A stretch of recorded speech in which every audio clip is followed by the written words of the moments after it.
Hi everybody, in this BlocksCAD video, I'm going to show you how to duplicate your creation using the union block and duplicate, and then the collapse. So what we're going to do is we are going to create another caterpillar. Mine's just a very small one, and I'm going to duplicate it easily and make it smaller.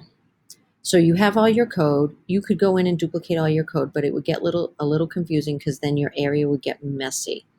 So we are going to use the union block to put all the code for the caterpillar together in one block and organize it.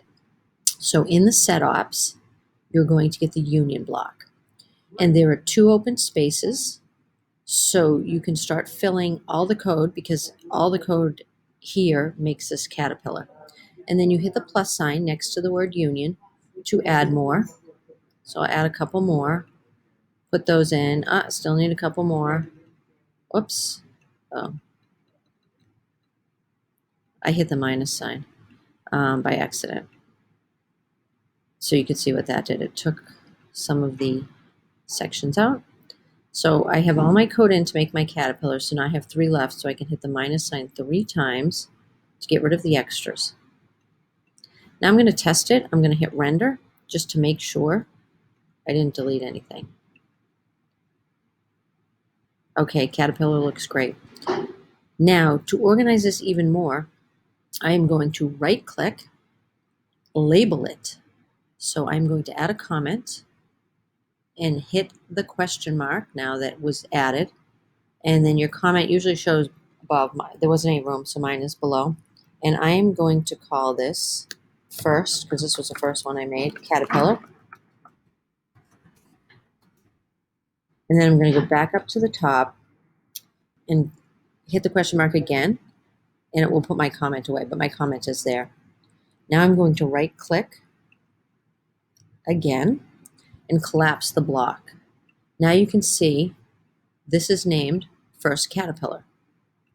That's my code for the caterpillar, nice and organized. So now I'm going to create another one by hitting duplicate. So right-click, you have the duplicate option. So now it takes all my caterpillar code, and I could open it up and look at it, and it will make another one. However, I need to move it because if it makes it in the same place, you won't see any difference. So I will translate in transforms. I will get my translate, and I'll translate my second caterpillar, and the organized code fits nicely in there. And I'm going to translate it along the Y. I want it to go to the left, and I'm going to go negative because this green line is the negative Y. So I'm going to try a negative, I'll try negative 35 and render and see if it makes another caterpillar. Great, made another caterpillar very easily. I didn't have to do the code separately. The next thing I'm going to do is make it smaller. I don't want them the same size. So if I go into transforms, I will get the scale block, it's the 4th one down, and I'll put that around the translate. And I'm going to scale it at 0.5 to make it smaller. If I wanted it larger, I would make the number larger than 1. So I'm going to make it less than 1, and I'm scaling it on the X, Y, and Z the same because I want it to be proportionally the same to my other caterpillar. So now when I render it, I have a large caterpillar and a little baby caterpillar. So I would like you to try this with your robot or cube corners project if you finished it.